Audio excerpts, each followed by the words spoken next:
Esas historias que no están en las portadas, pero que vale la pena contar. Esto es Lo que no sabías que necesitas conocer. Lo que no sabíamos un día lunes, el último del mes. Vamos a hablar de Lord Miles. Lord Miles, ¿quién es? Es un youtuber muy conocido. Ah, ya, a ver. De nacionalidad británica, que hizo toda una hazaña. Obviamente todo esto grabado le sirvió también para su canal. Claro, todo contenido sirve. El día que le robaron sus audífonos, sus AirPods, Ya. audífonos de Apple. Sin cable, digamos. Sin cable. Se los roban, él vive en Dubái, y entonces él después de mucho tiempo decide empezar una campaña para poder volver a identificar dónde estaban. Yo también lo haría, porque no hay nada como tus audífonos. Claro. Y entonces, gracias a su aplicación de Find Me de Apple, Sí, muy buena. empezó a rastrear los dispositivos vía satelital. Le costó mucho porque se dio cuenta que ya no estaban en Dubái. Después se dio cuenta que ya no estaban en Emiratos Árabes. No. Después se dio cuenta que no estaban ni siquiera en Medio Oriente. No.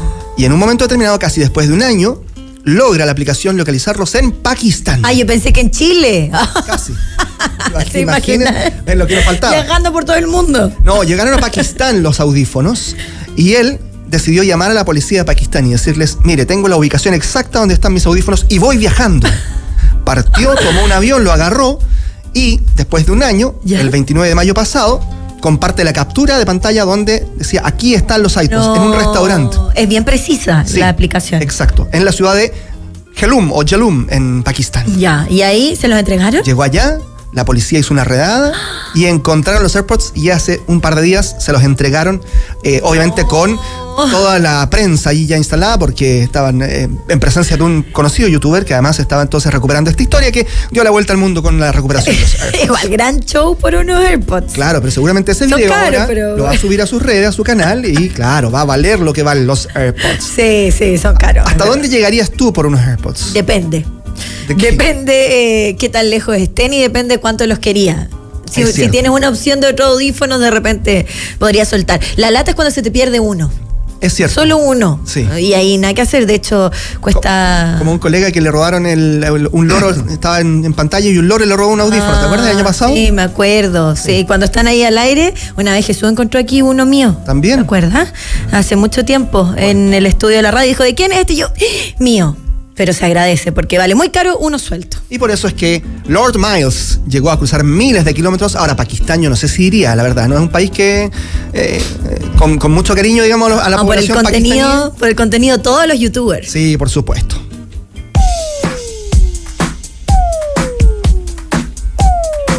Una canción animada para partir un día lunes, además. Por eso le elegimos Me gusta. Ring My Bell de Anita Ward. Ay, que me gusta esta canción. A ver, súbele de Jesús un poquito. Es tan buena. Para mejorar el día, mira, si estás feliz con el tema de las primarias, te va a poner en onda. Y si no, si estás triste, también te va a dar esperanza. Y a los que tienen frío, por ejemplo, con Ring My Bell pueden también tomar ánimo en esta mañana. ¿Y por qué estamos escuchando a Anita Ward? Porque un día como hoy, pero en 1979, llegó al número 1 en Estados Unidos con este tema Ring My Bell. Parece. No fue un one hit wonder. Anita Ward tiene otros éxitos, pero este es el inconfundible. El más conocido. Además, fue un día, 30 de junio, el mismo día de 1979, un día especial para el soul, para el R&B, para la música disco también. Full onda disco. Claro, porque también ese mismo día, Donna Summer se convirtió en la primera cantante femenina en tener 2 canciones en el top 3 de las listas norteamericanas. Hot Stuff, que también es muy bueno. También muy bueno. Y Bad Girls, que es mejor aún también. Todos ellos estuvieron ahí en la misma lista. Pero la que lideró durante toda esa semana fue Anita Ward. Disco Girls.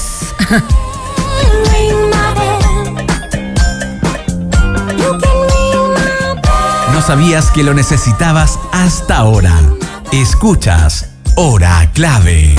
Seguimos analizando las primarias y también el escenario a partir de ahora. A ver, vamos a dar revuelta a la página también de una u otra forma y empezamos otra campaña. Sí, empezamos hacia noviembre con las campañas, observando todos los detalles de eso. Y para hablar de lo ocurrido ayer y cómo se viene el escenario, estamos junto a Pablo Matamoros, académico de la Universidad Central, experto en marketing político digital. ¿Cómo estás, Pablo? Bienvenido. Muy bien, con mucho frío, pero bastante bien. Harto Sí, frío, sí. Menos Y un grado, tratamos de venía ponerte para acá. canciones y Sí, toda la cosa, pero vamos a ya, ver un poquito. de a poco. Entremos entremos en calor con el escenario político, que está candente. Claro, y a propósito del frío, esa pudo haber sido una de las variables, dicen muchos analistas, de que no hubiese llegado tanta gente a votar como hay otros analistas que dicen también que, bueno, recién hablábamos nomás aquí con Darío Quiroga, decía, no, por favor, no es comparable una con otra, pero llegó menos gente que en la elección primaria anterior. Sí, votaron en la primaria anterior, que había primaria oficialista también de la oposición, o sea, bueno, al revés en ese momento, pero aquí votaron 1.700.000, muchos analistas decían que ese era el piso, 1.700.000, ¿por qué? No sé, pero ese era el piso de participación cuando fue Jadwe versus el presidente Boric, pero fue 1.400.000, bastante poco, creo que el 9% del padrón. Es bien complejo lo que sucede, o sea, el reequilibrio de la fuerza. Yo no me imaginé que podía ganar, cuando partieron los cómputos, iba por 50% Jara, yo decía, se va a mantener ahí, pero que terminó en el 60% es muy duro. ¿Y cómo se explica? No solo por un electorado, uno entiende, del Partido Comunista que es muy responsable además en estas circunstancias, es muy estricto con el ir a votar, sino que también hay un voto aparte de eso. Sí, también no, sin desmerecer a la candidata, que fue una gran candidata. O sea, yo creo, ahora con el diario del día siguiente no lo puedo decir, pero es lo mismo, pero antes es obvio que fue la que tuvo mejor performance, empatizó más con la gente. Se veía más cómoda. Lamentablemente Carolina Toá siempre se veía incómoda, no sé si lo ven, se veía como extraña. Con distintos discursos, además. El caso de Carolina Toá era bastante digno de análisis, porque la vimos apuntando a un público más joven cuando hacía un llamado con sus reggaetones, después un público más duro. Eso fue un cambio total en la campaña de Carolina Toá. Esta campaña también, todos los candidatos, yo creo que la única candidata que le hablaba a todos, o sea, era Jara. Como que siento que el diputado Winter estaba muy anichado, me acuerdo esa pieza inexplicable con los comediantes, ¿se acuerdan ese de video? La embarazada, que todos dicen así. La que yo maté al tiro, digamos. A mí me cargó, debo decirlo, y siempre fui... Que era un sinsentido, hasta él mismo lo dijo. Sí. Le pregunté a algunos alumnos míos de 20 y tantos años, tampoco le hablaba, no sé a quién le hablaba esa pieza, no sé a quién le podía generar... Al público de la comedia, yo creo. Sí, puede por ser, ahí, pero tampoco tenía ni remate. Pero a mí también me gusta la comedia, pero efectivamente yo también comparto que no tenía mucho remate. No tenía remate, era como... Jara, yo apelo mucho a la campaña kawaii que hizo, con estos monitos, bastante en una línea. Y también uno la vio, o sea, cuando vimos el típico desayuno de los candidatos ayer, efectivamente es y parece, o sea, era una persona de clase media, en Constitución, o sea, se veía se veía cómodo, o sea, se veía bien desplegada. Ahora tengo un punto que tú me lo puedes explicar mejor porque eres bastante menor que yo, pero ¿el público kawaii vota ya?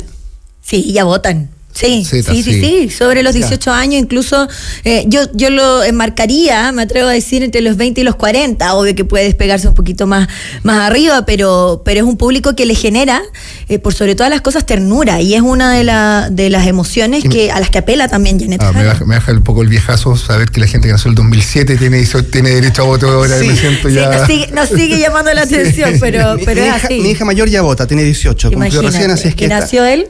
Nació el 2006, diciembre del 2006, wow. Claro. Sí, bueno, yo creo que además de la participación que fue bastante, yo creo que nadie se lo imaginaba, no era inimaginable, y puede ser los factores del frío, no sé, o también, yo creo que la baja adhesión, la baja capacidad de movilizar, yo creo que la gente entendió que en esta elección no se elegía el presidente, el próximo presidente o presidenta, se entiende que tenía que ver más con los equilibrios de poder y con las elecciones parlamentarias. No se veía, la gente, si hubiese decidido voto por este o anti con un voto relativamente estratégico, se hubiese levantado, pero no se levantó a votar, o sea, no fue a votar. Yo creo por eso, porque no era se sabía o se subentendía que no se estaba decidiendo el próximo presidente de nuestro país. Claro. También los equilibrios del poder, o sea, que aquí hay tres grandes fuerzas políticas, que son el socialismo democrático, que se vio muy disminuido, la Frente Amplia, el partido del presidente para la moneda, es muy complejo el 9% del partido del presidente, y este 60% del Partido Comunista. Yo no sé cómo se van a organizar. A mí me preocupa un poco. Yo antes de estas elecciones siempre hablaba de este fenómeno que está pasando en el mundo, es como si gano, o si perdí, me robaron la elección. ¿No se ubicó ese discurso que ha pasado en algunos países? Acá... Que es súper peligroso. Siento acá que mucha gente, lo vi ahí en redes sociales y conversando con algunos amigos, es como decir, pucha, perdió todo, entonces no voy a ir a votar por Jara. Me parece, no digo que sea generalizado el discurso, pero me parece que eso puede ser extraño como comportamiento. Yo tendería a pensar que si uno participa en una primaria, va y vota, ergo vota por el que ganó. Es lógico, porque son las condiciones del juego, pero al parecer no va a ser así. Yo creo que son varios elementos también, cómo se van a organizar las elecciones parlamentarias. O sea, ahora el oficialismo, cómo se refugia y cómo construye mayorías también, y cuántas listas van a ir. O sea, es un desafío también para la oposición, para todos. O sea, totalmente. El resultado ayer es bastante inesperado por esas dos cosas, que haya ganado con ese, más o menos todos habíamos visto que podía ganar Jara, pero que gane por ese porcentaje y gane también con esa baja participación es muy duro. En redes sociales también vi, Pablo, esa locución de si no votas en noviembre por Jara es porque nunca fuiste de izquierda. Claro. Haciendo el llamado a las personas que votaron no por Vinter directamente, sino que mucho más por Toá. Y ese centro que es preocupante de cara a lo que se viene, es algo a lo que apuntaba Carolina Toá. Inclusive una centro derecha. Ella lo dijo aquí el último día que podía dar entrevistas, y ella apuntaba a eso, que también es algo probablemente perdido por Evelyn Matei, y que no la hemos visto en el último tiempo apuntando a eso. Una centro derecha y también esa centro izquierda propia de Carolina Toá, que puede ser decisiva.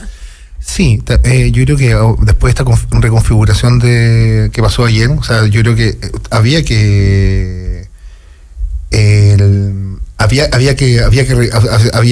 recalibrar desde ayer, o sea, había que recalibrar, o sea, y también creo yo que como se están dándolo esto, creo que la gente también está como diciendo, está celebrando estos votos que son más claros. O sea, ¿qué es ser de izquierda? ¿Qué es ser de derecha hoy? O sea, esos códigos tienen que ver mucho como se sentaban en la Revolución Francesa, los jacobinos se sentaban. Creo que también es mucho más complejo. O sea, creo yo que ya estamos, esto es como cuando decíamos antes se acabó la transición, pero creo que ya el sistema de partidos post dictadura debería empezar a morir. Uno le pregunta a alguien de 20 años y 7 años si el presidente Frei era de derecha o de izquierda, tienden a decir más que es de derecha. Claro, hay una percepción. Hay una percepción, pero entonces por eso estas asociaciones que al ver el afecto societatis que tienen ahora, por ejemplo, el oficialismo, es bien complicado. Uh-huh. Es bien complicado la posición que yo crecí viendo la concertación, el presidente Elwin, el presidente Frei, el presidente Lago, que fueron excelentes presidentes, pero están en un recuerdo, están viejos. O sea, claro, ese recuerdo terminó antes de la gente que está votando hoy día. De hecho, la misma Janet Jara ni siquiera los menciona, la única que hace alusiones a Michelle Bachelet, lo decíamos, pero también existe este concepto tan manoseado, por sobre todo estas últimas semanas, del anticomunismo, si va a afectar o no a Janet Jara, y si este anticomunismo realmente lleva al votante de Toá y esta centro derecha, inclusive centro izquierda, más hacia Jara o más hacia Matei. Eso es un dispositivo muy bien extraño que el Partido Comunista cayó de una manera muy inteligente instalado. Uno los critica cualquier cosa, anticomunismo. Como siempre, cualquier cosa, cualquier crítica, por lo más legítima que sea, anticomunismo. Y yo creo que uno tiene todo el derecho a no querer que los comunistas gobiernen, así como también tiene el derecho a no querer que los republicanos, los armenios, o sea, es la libertad de voto, pero los comunistas usan ese dispositivo. Yo creo que es como aprendido, casi así, escrito con piedra, de cualquier crítica. La defensa corporativa, sí, digamos. Es como, no me gusta su idea, es que usted es anticomunista. Bueno, no quiero que gobierne. Lo mismo pasaría con otro partido.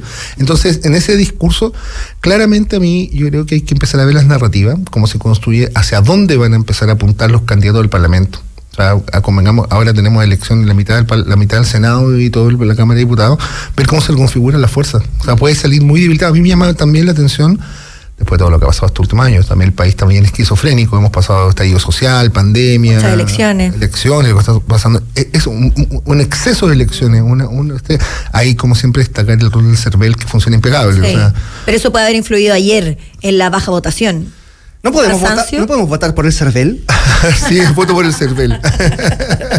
Si existiera eso. Yo le pondría un voto. Sí, bueno, de las instituciones mejor valoradas. Sí, es súper interesante eso, no materia esta conversa, pero en el mundo existen esto de realmente desconfianza sobre los procesos eleccionarios. Creo que en la situación que estamos viendo global, de desinformación, propaganda, el servicio electoral es algo que se mantiene sólido. O sea, no no hay errores, funciona como un relojito. Y ese relojito, por lo menos, son clave, los poderes electorales son clave a la hora de ejercer la democracia. Sí, estamos conversando con Pablo Matamoros, académico de la Universidad Central, experto en marketing político electoral. Y también, entonces, ahora, a propósito de la participación, bueno, se hablaba de este 1.400.000, ¿cierto? La oposición en general dice que es una baja participación, pero es mayor que la que obtuvo la derecha, en rigor, en las primarias anteriores. Pero también ahora vienen otras cifras y, como ya decíamos, después de las primarias viene la mirada hacia noviembre. Y acaba de salir, por ejemplo, la encuesta Plaza Pública Academ, que dice que está en primer lugar José Antonio Kast y en segundo lugar aparece ahora Janet Jara. Aquí está entonces la carta oficialista de la moneda, que ostenta un 16%. El líder de los republicanos tiene 24%. Y en tercer lugar aparece ahora Evelyn Matei con un 10%. ¿Y después no sale Kaiser? Después aparece Franco Parisi. Aparece Franco Parisi con un 10%. Luego aparece Toá con un 4%, ya fuera de carrera. Kaiser con un 4%. Winter con un 2% fuera de carrera. Kaiser ha bajado mucho. Matei bajó mucho ya solamente en estas últimas 2 semanas. ¿Cómo puede hacer ahora estos dos sectores para poder retomar ciertos roles de liderazgo en una campaña donde ellos aparecían hasta hace un mes y medio atrás, incluso menos, en esas otras posiciones, en las posiciones de liderazgo? Sí, es súper. A mí siempre me ha complicado mucho esto, cambiar las estrategias todas las semanas con las encuestas, como que sube y baja, es como que un poco también súper loco. Todas las semanas subí un punto, bajé un punto, es súper complicado. Creo yo que julio es clave, también es obvio, pero julio es clave también para tomar posiciones, y también esas cifras obviamente de aquí el fin de semana van a cambiar, porque como la gente va a tomar distintas posiciones con este anticomunismo, con qué van a hacer los sectores moderados. Yo ahí creo obviamente también que en la oferta que tenemos entre, que sería definitiva, primera vuelta, y pues se bajó la candidata social Francesca se bajó hoy día, entre una opción comunista, dura comunista también, que la opción de Chile Vamos y las otras derechas más conservadoras, creo que se va a reconfigurar la fuerza. O sea, debería empezar a reordenarse y la gente empezar a tomar posición. Y en eso también creo yo que el llamado al centro político tiene que ser de parte también de Evelyn Matei. O sea, es la candidata que queda dentro de este espectro del centro. Sin errores no forzados, sí. Sin errores no forzados. Algunos dicen que su mayor error, lo que la lleva también a esta cifra, es su boca. Que cada vez que habla, uno ve el cambio, no solo en la perspectiva, sino que uno ve el cambio en las cifras. Ayer habló, además, Evelyn Matei. Entregó un discurso en el que ni siquiera hizo mención a que ganó Janet Jara. Ella hizo un discurso hacia su campaña, hacia el futuro. ¿En qué posición está Evelyn Matei hoy día? Chuta, yo creo que reconfigurando también, o sea, recalibrando, todos están así como recalibrando un poco la brújula. Yo también, así como tú me decías hace un rato, creo que el llamado tiene que ser a un centro político. Hay y ser persistente, así como hay una opción de izquierda clara y una opción de derecha conservadora que tiene un fenómeno mundial, que yo siempre digo que tiene credenciales democráticas. O sea, no le quito el piso democrático a José Antonio Kast, se mueve en democracia, ha hecho partido, participa en elecciones, o sea, ha generado una fuerza política que es muy legítima, pero es una opción más conservadora. Acá el sueño dorado acá sería una gran coalición de centro que vaya desde Jimena Rincón hasta la UDI, que también los sectores más conservadores se han trasladado. Esa UDI que conocía cuando éramos chicos, cuando era chico de los 90, se ha trasladado un poco republicano. Creo que el espacio está ahí dando vuelta para el centro político. Y así también el Partido Comunista y en definitiva todo este conglomerado que hizo las primarias buscará a la democracia cristiana, que es el otro centro político desde la centro izquierda. Pero los discursos que hemos visto hasta ahora, todo es como pucha, sí, ganó Jimena Jara, pero yo escuchaba en la mañana, ahora ganó, Janet Jara, ganó, pero como que no he visto a nadie como de los otros fuera, están todos como enojados. Por eso digo, si uno se expone a una democracia, a una primaria, tendría que todos los dirigentes de la socialdemocracia o los de Frente Amplio deberían estar con la bandera a tope, pero no los veo cómodos en ese. Hay un votante, Pablo, de la centro izquierda a propósito de la democracia cristiana, que tiene que tomar hartas decisiones en las próximas horas, digamos. Hay un votante de la centro izquierda que podría irse hacia ese centro político al que apela ahora, más que nunca, Evelyn Matei. Sí, yo creo que hay un voto moderado también. O sea, mire, hemos vivido estos tiempos tan convulsos desde el estallido social, este gobierno, tuvimos 2 elecciones constituyentes, cada una más partisana que la otra, una partisana a la izquierda, otra partisana hacia la derecha. O sea, yo creo que eso, estamos un poquito estresados electoralmente, estamos cansados también, lo que está pasando en el planeta también. es que yo apuntaría hacia la moderación, o sea, los sectores moderados, lo que es la moderación. Y también ahí vemos que efectivamente eso en la oferta que vemos se representaría más por Evelyn Matei, ese espacio. Yo no sé si hay un voto ideológico, hay gente que va a votar con el corazoncito, siempre va a votar por lo que dice el partido y todo, pero existe un voto mediano que tiendo a pensar que debería buscar opciones de centro, dentro de este espacio que estamos viendo. Ahora, Pablo, aun cuando, y justamente tú mencionabas el mundo, las experiencias últimas en el mundo dan a entender que la gente empieza a radicalizarse, el electorado empieza a radicalizarse, basta cruzar la cordillera, pero también en Europa hay cada vez más gobiernos y candidatos fuertes de sectores más radicalizados hacia la izquierda, hacia la derecha, principalmente también en Europa. En Italia, Giorgia Meloni, por ejemplo, es uno de los casos más recientes. Esta ola de radicalización eventualmente, finalmente, también podría tocar a Chile. Claro, de todas maneras, yo creo que también el riesgo que corremos ahora, y está viendo todo el planeta, es la polarización. Esta polarización tan efectiva que tenemos, este discurso y también potenciado por las redes sociales. O sea, vivimos un mundo que la experiencia que vive una persona en TikTok de derecha o de izquierda es completamente distinta. Hay tantas experiencias en la pantalla y donde la gente se informa por redes sociales, donde están completamente esta democracia algorítmica, bien compleja en el sentido. Entonces corremos el riesgo, imagínate, pero a mí me cansaría mucho, espero también, esto ya también sí es como un deseo, de que del discurso no se polarice, o sea, que no terminemos discutiendo de aquí a noviembre. Yo me cansaría, ¿no?, de que si Pinochet fue una dictadura no, si Venezuela es dictadura no, vamos a estar, o sea, que esa es la narrativa. Sí. Me moriría de lata, yo creo que ustedes también, así como discutir. O sea, tenemos que verlo en noviembre, porque eso puede agotar o simplemente dejarnos en esos extremos, y que es un poco también a lo que apuestan hartos críticos sobre el tema, que la primera vuelta nos podría dejar a José Antonio Kast con Janet Jara, y eso, dejando a Evelyn Matei fuera, nos habla de esos extremos que, más allá de conocer estas dos caras, también estamos viendo al Partido Comunista con el Partido Republicano, que no es menor, en una competencia de cara a la segunda vuelta. Sí, falta ver cómo evolucionan las encuestas, pero acá también es una posibilidad que pasen los dos candidatos de la oposición. Es una posición real también. Y también yo creo que acá lo relevante es que llevamos varios ciclos electorales en donde el gobierno no tiene las cámaras a su favor.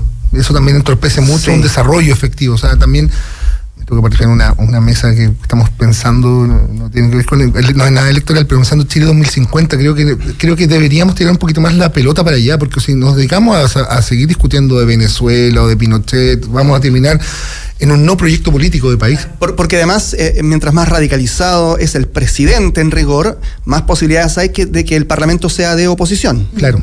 Entonces, claro. Hay una construcción con las parlamentarias. Y eso no permite, imagínense, el próximo presidente de Chile, sea quien sea, va a estar un año en instalación, 2 años gobernando y otro año de elección, con elecciones al medio municipal. O sea, el riesgo es bastante alto. También yo espero que acá se ve, yo creo, un atisbo. O sea, culturalmente tienen mucho más relaciones estas dos oposiciones. Yo creo que podrían formar un gobierno que tenga un parlamento a favor, que nos permita también salir un poquito de esta... Pablo, y en ese afán, Johannes Kaiser, la decisión correcta para esa idea, ¿cuál sería? ¿Seguir en carrera, a plegarse a la campaña de José Antonio Kast? No lo sé, yo también hay que ver qué están buscando, cuál es el objetivo. Es decir, el objetivo del Parlamento, contra el tropa, yo creo que ahí ha sido bastante eficiente José Antonio Kast, bastante de ir como soldadito, de a poquito, consiguiendo concejales, alcalde, avanzar, consiguiendo mayor base política. Yo no sé cuál será la estrategia de Johannes Kaiser, si es conseguir parlamentarios, ser una punta de lanza para una lista parlamentaria, o en algún momento se pueda bajar y ser senador, por ejemplo. No lo sé, habría que ver, no falta el 8 de agosto, estoy casi seguro que se inscribe la lista, vamos a saber esas decisiones. O sea, por lo menos hasta el momento es mantenerse. Él dice que ¿por qué lo bajan siempre? Todos le preguntan cuándo se baja. Sí, a mí me llama la atención, yo creo, siempre uno busca, tratando de analizar con el diario del día de hoy, para atrás, creo yo que él perdió mucho cuando dijo este discurso antivacuna. Yo pienso que culturalmente, ¿se acuerdan cuando iba a la Sí, porque se equivocó con la cifra. Se equivocó con la cifra y dijo una cosa que era muy extraña y al parecer nuestra cultura se vacuna. Sí, y es muy fijada en esos detalles. Sí, esos detallitos discursivos creo que a él le pesó harto en ese momento, ¿no? Y sigue, no remonta, pero también, como les digo, hay que ver cómo se analizan, cómo se ordenan las tropas y ya de cara a esta elección. Las cifras de la encuesta que son reales y también importan, influyen, habría que darse un par de semanitas para ver cómo decanta esto, porque Yo pensé que iba a haber más efervescencia, votó menos gente. Yo pensaba que iba a votar 2 millones o algo así, pero también era al ojo, así levantando el dedo. 2 millones, no, harto igual, sí. Pero 1,7 million por lo menos, que decía todo el mundo, ese es el piso. Es que no fue tan efervescente, pero hay que ver cómo se rearticula la fuerza, hay que ver cómo el gobierno lo toma, cómo lo toma el presidente Boric, la moneda, cómo se articula, y también la oposición aquí. Las cartas están tiradas. Vamos a pasar y vamos a ver qué ocurre de aquí a noviembre. Pablo Matamoros, académico de la Universidad Central, experto en marketing político digital. Muchas gracias por estar con nosotros. Muchas gracias por la invitación. Nos vemos, de seguro de aquí a noviembre nos vemos. Feliz. Estamos ya en la hora, pero ya viene Daniel Fajardo. Solo debo tomarme 5 segundos para saludar a quienes nos han estado escribiendo, quiero decir, muchas personas. Sami Rivera, por ejemplo, Patricio Arias, Eduardo, ha estado escribiendo permanentemente, así es que muchas gracias a todos. Pablo Suárez, por supuesto, también, que siempre está atento. Gracias a quienes nos han estado escribiendo en gran cantidad hoy día en nuestra transmisión de YouTube. Mañana seguimos con más. Viene Clave Morse con Daniel Fajardo y continuamos con el análisis, por supuesto, en esta hora clave. Buena semana, buen mes. Bien, chao.